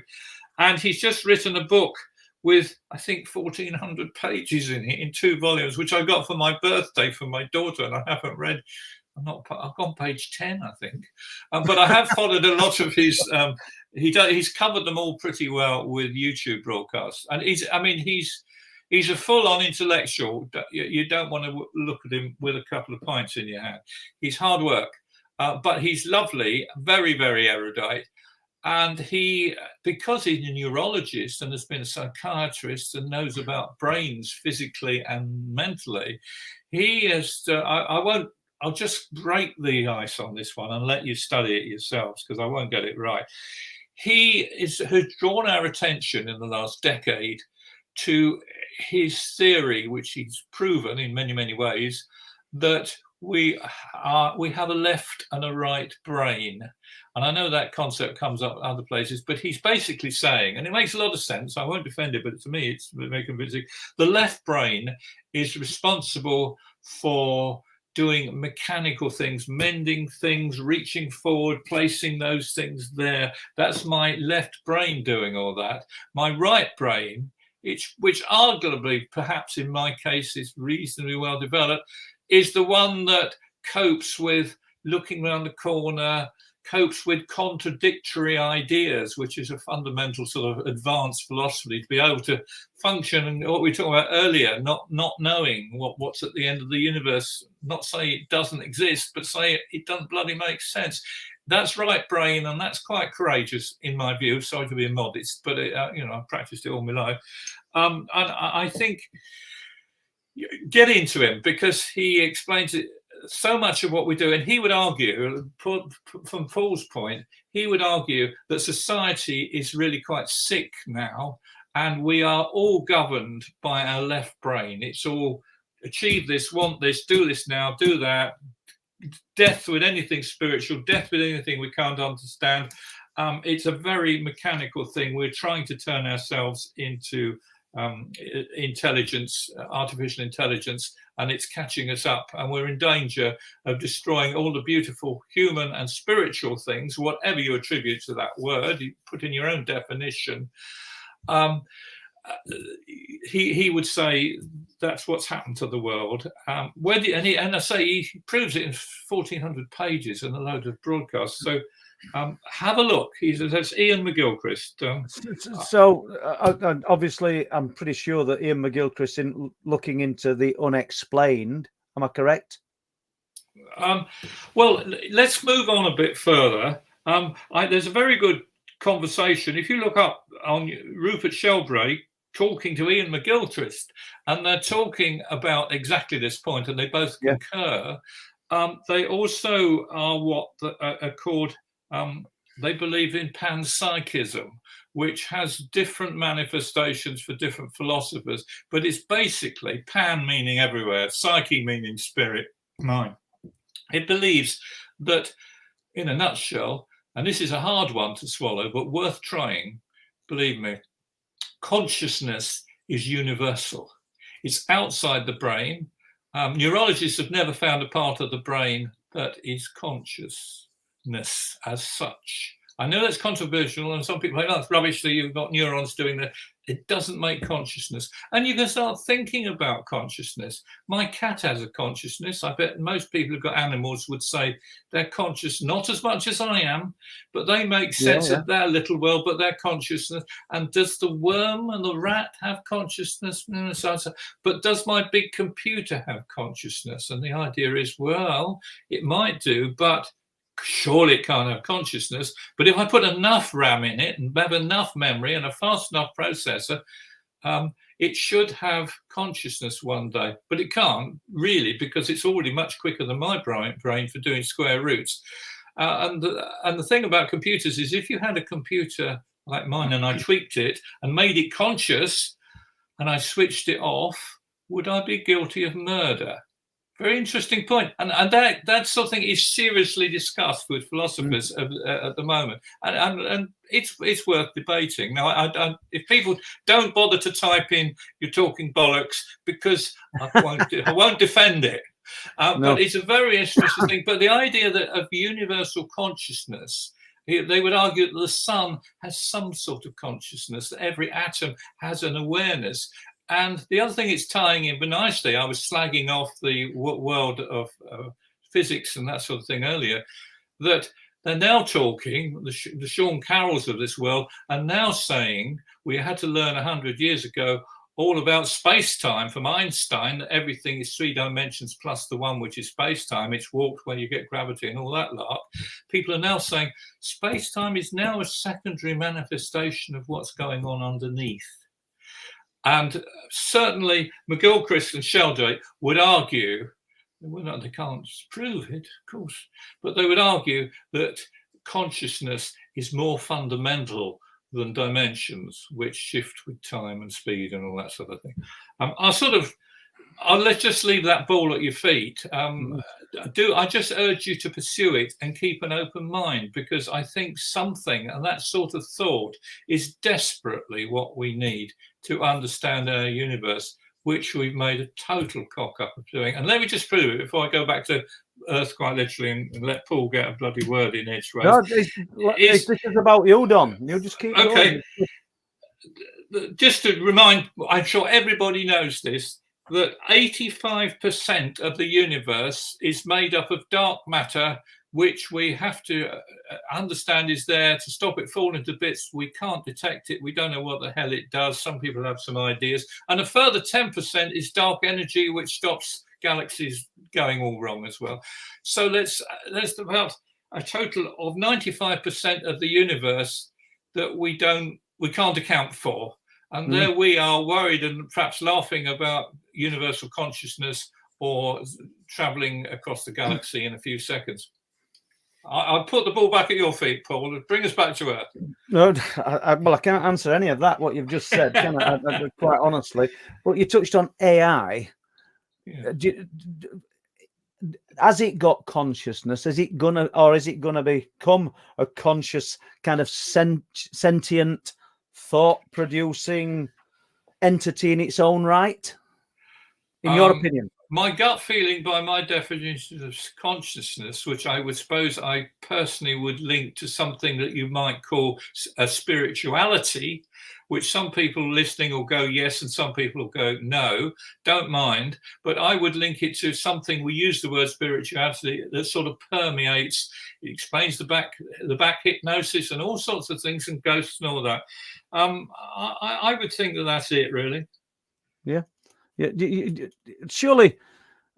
We've talked about, or you talk about the universe expanding at an infinite rate. Is not this new? Is not AI going to be expanding and well? And I think it's great. I don't think AI will ever get conscious, because I don't think it can develop a spirit on a chip, whatever I mean by that. But I do think there's a danger that AI could finish this civilization and could have finished other civilizations, and all you want is some little micro machine that can reproduce itself and bury itself in the ground and make some sort of factory and get some sort of program, and we're suddenly in the way because it wants to make these funny little things that might look like mobile phones with legs. And if they start taking over the world, they'll be much better at it than we will, because they'll be all left brain. They'll be fantastic at doing what they do. And I mean, I'm sure science fiction writers, which I don't read, are doing this, but it's a good theme for someone if they're not. So jumping from that, then, evidence. What is considered, in your opinion, Don, within the subject of the unexplained? So we'll just throw that net wide. Is anecdotal evidence en masse good enough to be considered tangible, real evidence? Oh, yeah. Let's go to what constitutes good evidence. Yeah, that's a very interesting one. Well, I said earlier that I think one has to be intelligent about evidence, and as I said, I firmly believe that people who say I'm not going to believe in any of this crap until I see one myself, much as one can understand their caution and their mental safety, I don't think it's very intelligent. I'm sorry, I hope I don't offend anybody out there, and you can be equally abusive of me. I don't mind, but I do think, I mean, having sort of worked with Paul for a while, having seen stuff on the internet, having seen films, I'm much more interested than don't forget, we've put over 200 reports on the thing. We've read a lot of local stuff as well as top level stuff. I think that a good witness is far more convincing than a good photograph or a bit of film. Because I've got Photoshop on this computer. I can put you a flying saucer anywhere. But I can't fill my eyes with tears when I talk about what happened on Saturday night. And Paul's seen that sort of thing enough. That is really good. I couldn't have answered that any better. You know, listening to a person and feeling the emotion and the sincerity that comes through is spot on. And do you think with the introduction of AI that it's going to be even harder for anybody now to produce, or not to produce, that's the wrong word, to take a photograph, a genuine photograph, and anybody to believe that it's the real deal? Because, you know, the goalposts have been moved once again, and people are going to say... I think for visual proof, I think we've got a problem that we won't ever come back from. But I think more the worry is perhaps the Ian McGilchrist, that we're in danger of seeing only things in black and white, not being imaginative, not putting value on the tears in someone's eyes, saying, well, if you can't prove it with a photograph, it's rubbish. I think as a believing and developing civilization, we're in greater danger in that area. And I think the great thing is we as a group, everyone listening and Paul's crowd, you know, we're at the vanguard of what we should be doing. That's why I put my efforts into it so much. I think we've got to keep imagination and open-mindedness alive. And I think, you know, we will start pulling things together. Obviously, I don't think any of us have got an handle on this, and it's nothing profound. But do you think certain people attract the unexplained? Yes. You do. I do. Have you any examples of that? I think I know this is going to be short as well. Well, I think something I was having a conversation with recently. Actually, I did with my wife. We have very similar views, and we do. Unlike a lot of married couples, we do actually talk about serious shit as well. Yeah. No, I'm being flippant, but you know, people who know what I mean, it's easier to pass each other in the hall for 20 years. I mean, one thing, and she actually has read and listened to things. I'm particularly interested in ghosts, and I think I've probably got further in terms of coming to some temporary solutions or common trends on haunting far more than I have with UFOs. I think it's a simpler subject, and I think some common themes come out of this. Maybe this is what you wanted me to go on to. Expand, please. I mean, again, it's only Don's views, and people are very happy to say, no, I don't think that's right, and I've got another idea, and you're probably better versed than I am. But I do think that it seems to be that a lot of, I'll say traditional ghosts, I think people know what I mean, tend to happen at the sight of a great emotional disturbance, like murder, or in country houses, ghastly things like babies being thrown on fires. And, you know, the books are full of these sorts of things. I know a lot of them are fictitious and amplified, but it does seem that someone who had a habit and was either unhappy with his habit, or kept doing it and didn't know when to stop, or was murdered, or desperately unhappy, or something like that, they tend to somehow punch through. We're almost getting a bit of a theorem here. Punch through our dimensions, whether it's gone to the realms of consciousness, and it punches through time and lingers. That seems to be very common with a lot of ghost stories. The other thing that seems to be quite common, and typically the famous and over famous Enfield poltergeist, but there's a lot of stories around like that, and I think a lot of them have got a lot of truth in them. It seems that the ghosts, I can use that word, keep simple, attach themselves to young people, perhaps emotionally dynamic young people, quite often females who I regard as being far more right brains and spiritual and psychically capable than us mere males. I think that they tend to often harbour or reflect, or whatever they do, or link with poltergeists and ghosts and things like that. I mean, Enfield, I know there was probably a bit of fabrication in that, but there seems to be some real stuff. And I was listening to a ghost story only yesterday, and I said to Barbara, "That's the girl doing that, isn't it?" She said, "Yeah." Do you, probably a stupid question, this, but do you separate the poltergeist from the ghost, or are they just a different manifestation of the same thing? In your opinion? I personally don't really separate them. I mean, we know what poltergeists do as a different to. I mean, you see the effects of a poltergeist. You tend to see a ghost. I don't think one will put them in different boxes. I wouldn't. Do you know they are a continuum of expression? Well, one is visual and one is kinetic. Usually, a good friend came to visit us today. Only stayed 10 to 15 minutes. We're sort of getting ready to do live stream, just sort of sorting a few things out. Plus, I'd been busy on that flat, and we actually talked about his experience. And I don't know if he's going to be listening. It's fascinating, and myself and Les will be covering this at some point. All right. This guy, he were in a relationship. We'll not say how long ago or who with, and whilst in this relationship, he claimed that this dark shadow type being tried to pull him out of bed, pulled him out of the bed, and eventually the relationship broke down. Not because of this, just things happen, as you would say, shit happens. Well, you might not, but it happens. Oh, yeah, doesn't I'm it? all for that. Yeah. So he believes that this entity, who he called the Sandown Port Man, and we'll get to that in a moment, followed him. It stayed with him. So this is almost like the Skinwalker scenario, the attachment, the hitchhiker, or as in Bempton, when this strange growling thing, I believe, followed my daughter to this property years ago.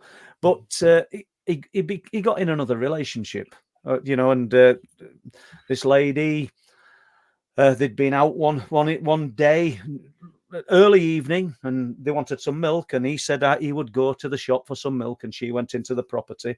When he came back, and this lady's in a wheelchair, when he came back, and he'd not told her about this previous experience, and knowing that this creature, this whatever it is, as he keeps seeing it from time to time, when he came back, this lady's all disheveled to one side, and she claimed that this dark figure with a hat on had spun her round and round in a wheelchair and frightened her to death.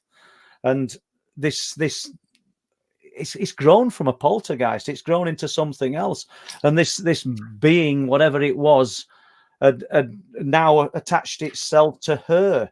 So it's just the story. There's more to it, and I don't want to say too much and spoil it for what we're going to be working on. But the poltergeist it had almost grown into a shadow being. He called it the Sandown Portman because he said it filled the doorway. He said at times he could see this thing. I don't know what your views on this are. I didn't intend talking about it tonight, if I'm being truthful, but just fascinating. And I touched on it on a podcast recently, and I've had a few messages about it. Other people claiming to have seen something similar, and I can see Les is here. So, have you any views on that before we move on, Don? No, I mean it's another report, and it's close to you. Right. Well, I'll look out the window for shadowy beings, and I hope I don't get frightened. Yes. You won't. But I certainly don't. I don't discredit what this guy says. No, it's fascinating to hear him. He tells it a lot better than me. Go on, Les. I'm sure I've got a few more things to get through, which I've pinned in my little box here. But before I get on to that, I'm just picking up on what you were talking about and the ghosts and the research you've done into that, Don. And you're saying it attaches itself predominantly to, is it young females? You were saying well, it seems kind of a linkage there. Yeah, I'm not the first person to notice that. Yeah, and what springs to my mind is when you get these mass sightings, and I'm talking about when people said they've seen Roman foot soldiers, but they can only see from the knees upwards because obviously the original Roman road was about 3 foot down. And how do you think all that comes about? And Gettysburg, Gettysburg, where where people see all these. I know it's trauma based, so I just wonder if you had any. Well, I mean, people talk about time shifts, don't they? I mean, I can't. Obviously, I can't prove or have any physical model of how it might work, but it does seem that things strangely seem to show up that happened once for some reason. They forget to shut the film down. They keep happening again and again. It's like a looping projector, do you think? It's a bit like that, yeah. Yeah. Okay, then. Well, I'll move forward a little bit because I am conscious now of the time, Paul, as I always am. And probably one you can't answer here, Don. But Andy Decodes, thanks for coming onto the stream, Andy. Hi, Don. How do these UFOs travel between the different universes, and how are they powered? Have you any theories on that? I think you know what I'm going to say, but I mean, obviously, I don't know how they're powered. They're not done with SO extra or anything like that. I'm quite sure they're done with. It will be a method of power that we don't understand, and I hope I've pointed to enough reasons why we should be suspicious of the world that we do think we understand. So I suppose that answers the first thing as well. I mean, it did come about some years ago that people were quite using the word wormholes to go from one part of the universe to another. I mean, people who talk about it with a lot more knowledge than me say, yes, but I know Einstein said you might, but if you went through a wormhole, it'd be a bit like dropping through a black hole and you come out as a string of atoms rather than Don Lodge. So it's not much point. There's going to be something like that. I think the answer lies in the fact that people are already seriously talking about 10 dimensions for string theory, 11 for M theory, and some other thing needs 26 dimensions. I think the answer is, if I was a tabloid ufologist, I'd say it's dimensional. Is your answer, and it's about as unserious as I get today. But how do we know that they're traveling through the different through the universes? Surely time machines. But what we're seeing and experiencing now is already here. And I know it's got to have come from somewhere. But why do we have to stick on the thought that they're coming from other universes? Is it because we look up there and we can see all these vast amount of stars? I suppose it's tempting to think that. I mean, there might be other series of dimensions on this planet that we're just totally untouched. Yeah. I mean, I can't speak to him authority, but say you've got 10 dimensions. At the moment, we use 4 of them. Yep. pen. So that leaves us 6 to play with. So there could be another Don sitting here talking something quite different at the moment and not occupying my space. So I wouldn't be aware of it. So there is that. And there's also the idea, I find quite interesting. It does throw up some paradoxical problems philosophically, and that is time travel. Yeah. But of course, that's the other thing that the multiverse people like, because if you time travel, you'd leap onto a parallel version of this universe and go ahead and kill your grandfather, and it wouldn't matter. There you go. Okay, a couple of observations from people in the chat. TA is saying, this is a sort of chat I would have with my dad after a few beers. It pretty much mirrors Don's views. Nice What a fine fellow he is. Fine fellow, yeah. No, you don't say whether you enjoy these chats or not. I'll take it positively, thank you. Yeah. No, but it's good. It's good to throw this in a different direction, and that's what Don, well, he always does, and he always throws me. That's why if I've ever got a problem, and it's not just UFO related, I'll throw it at Don, because usually it'll be sound advice whether I agree with it or I don't. Okay, I've got something else from Fred Flintstone. Always seemed weird to me that any god would demand that we worship them unless it has an ego like Piers Morgan. I tend to agree with that. And I tend to think that what is called petitionary prayer, don't forget, I grew up, in the Salvation Army, in the Methodist Church. I was a strictly religious person till my teens. I actually think that petitionary prayer, I mean, thank goodness I've never had sincere reasons to want to pray to save my life or something. But I do think that, I know you use the word worship, but I think petitionary prayer is actually a clearer argument, should I be asking my God to change their mind? I think probably not. But I think it's a natural thing to try and appeal to anything in the universe that might save you if things get really grim, and it might work. In terms of worshipping them, I sometimes feel, I know other people feel like this, sort of perhaps towards nature.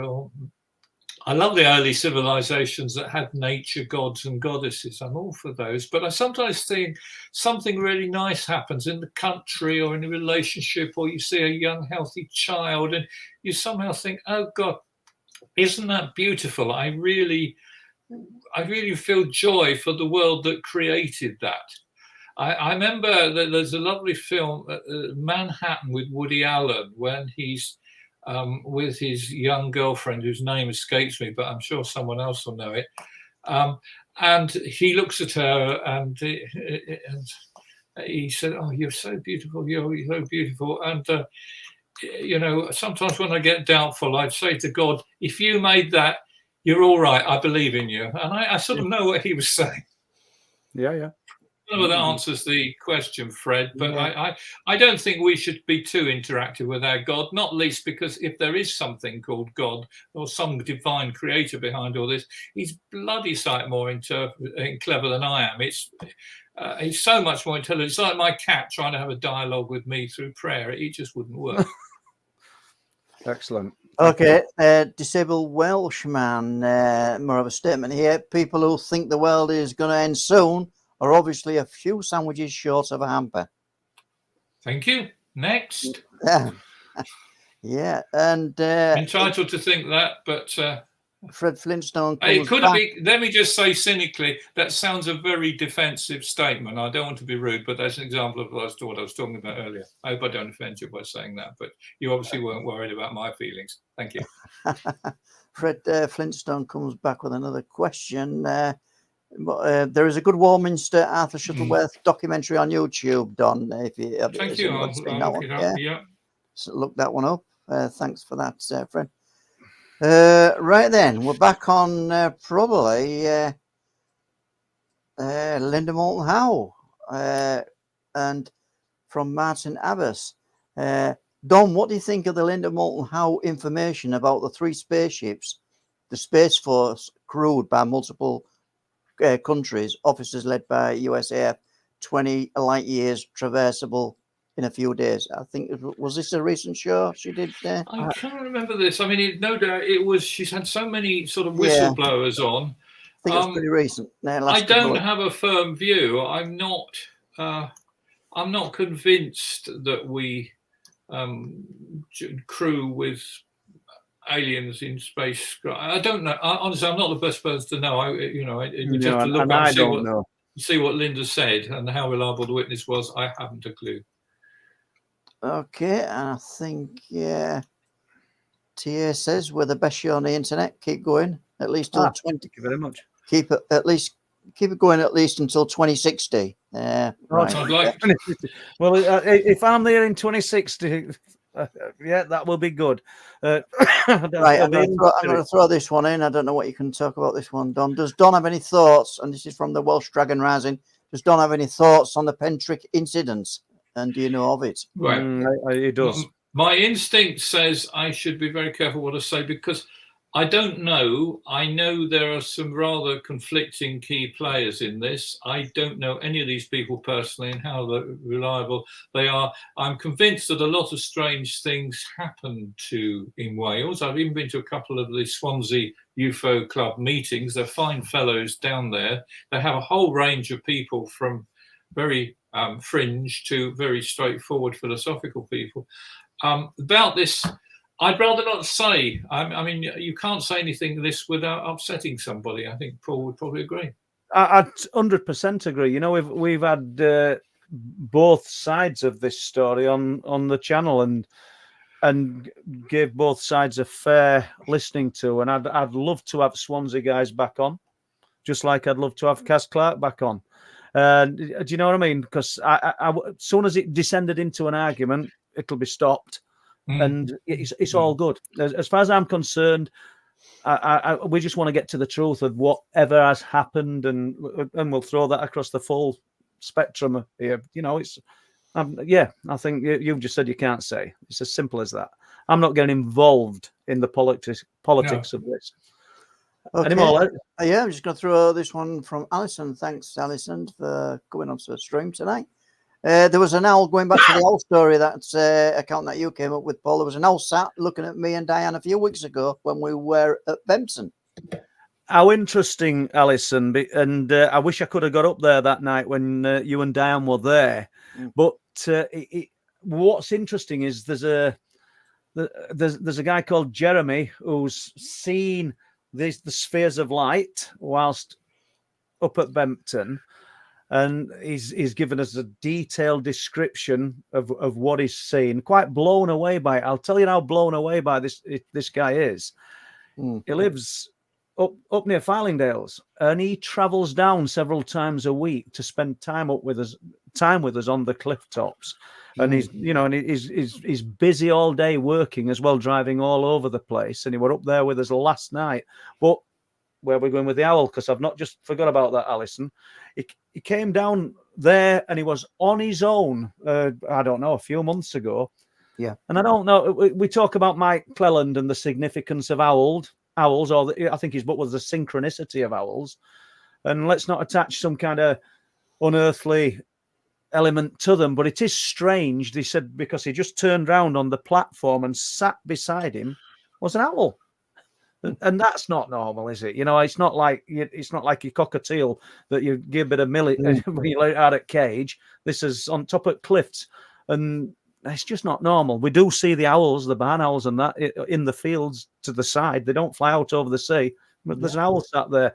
So, Alison, you said an owl sat watching you and Diane. I don't know. Maybe it's just a trait. Maybe it's just something that this thing's adapted to doing, but they're not going to feed it, are they? You know, they're not the kind of animals that you can, birds that you could feed as such. I don't know. Interesting that you said that. Yeah, that kind of feeds into another account that you had, and this was from a couple who was on the Carnaby Industrial Estate. Is that right, Paul? And one of them could remember the owl, curiously, and one of them couldn't remember the owl. Absolutely fascinating. And it's at Carnaby, and it's 1967, and this lady... Anne, they called her, and she was with her boyfriend at the time. And this guy's still alive. I know he is, because I shouldn't say it like that, should I? but she's spoken to him and got a little bit more of the story. And she talks about before the fire station was built and other things up around the top of West Hill in Bridlington, walking across on a nice sunny afternoon, late afternoon, towards Carnaby.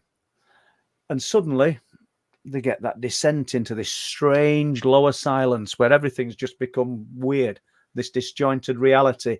And it's cold. It's also gone very cold. And she becomes very frightened. Amount of time passes and they're out of this situation. But she told me the story. She emailed me and then I spoke to her and she told me this story. But then later on, she contacted this former boyfriend. And he goes, this is years later. We're going back from 1967 till about 2017. He says, can't you remember the owl? She said, what? She said, the owl. She says, there was a huge owl circling us, screeching. Huge, great big white owl. And she said, when he said it, I remembered it, but I'd forgot until then.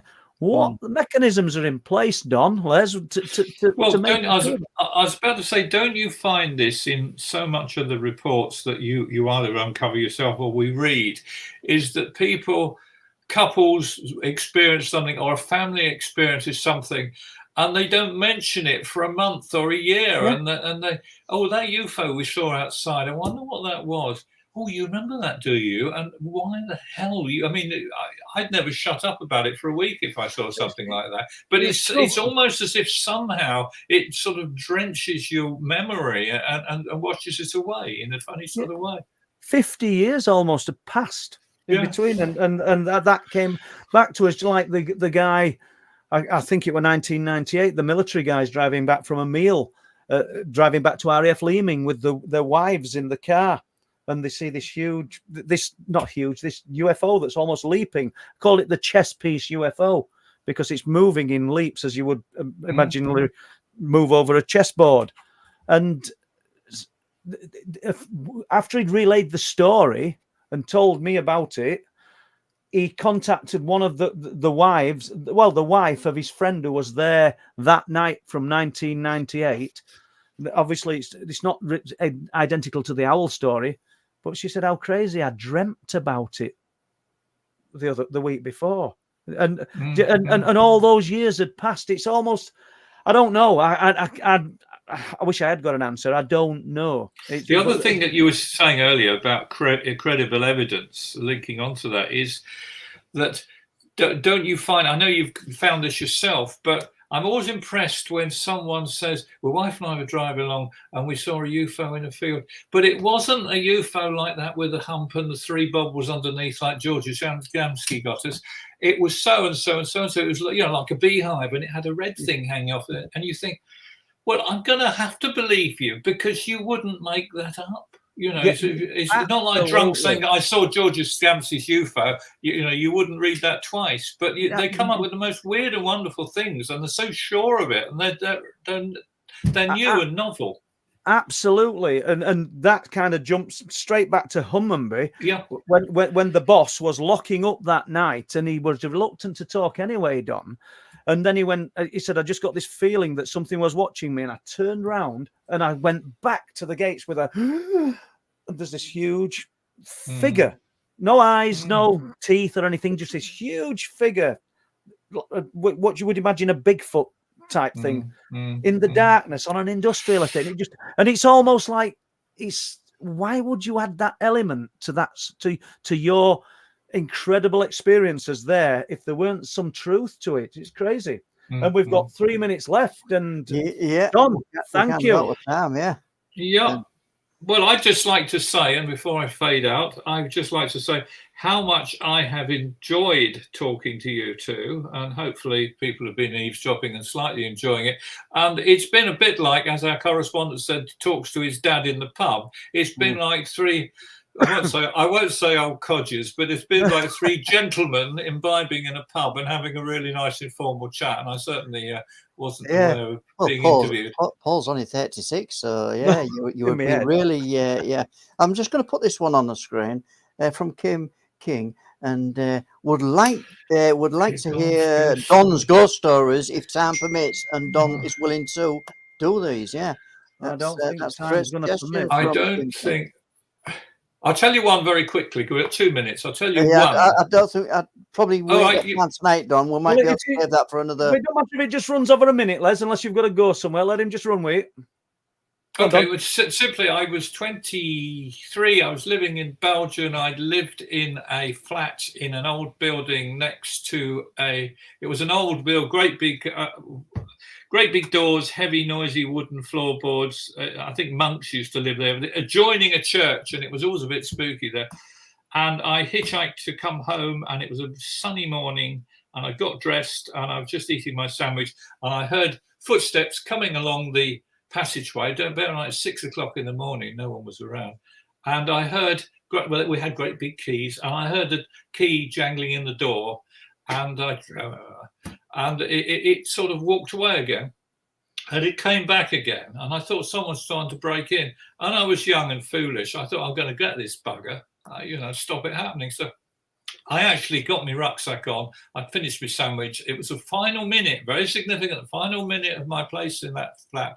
And I yanked the door open, and in front of me was nothing. Broad daylight down the wooden floor. I heard it running down in front of me, going down the wooden steps. I heard the front door bang. And when I got down the corridor, of course, there was nothing there. And I always think it was something. Guardian angel comes to mind. Another thing that some people believe in, some people don't. It was someone sort of wishing me on my way, and I wasn't scared. I just said something to the emptiness and said, "Thanks, mate." And that's a good way to end. Don, thank you on behalf of myself and Les. Great stuff. Thank you very much. Thank you for a pleasure. Really enjoyed it. Yeah. And just to end the show, we do have a show next week, and it is including all the guest speakers, hopefully from the Minicon in February. We'll have on next week, so that should be a good show, because we'll and the theme is just to remind people what the theme is: the darker side of ufology. Dark side of ufology. I mean, I'll have to give my apologies. I can't come. Yeah. So apologies for any questions I didn't get read out tonight, and thanks just lastly to Lee Roscoe for the body trick contributions tonight, along with the other people who contributed. Thanks a lot. It really helps us to improve the show and move things forward into 2024. And on that, we are going to end tonight's stream. We'll see you all next week. Thank you. Bye-bye. Just hang on a sec.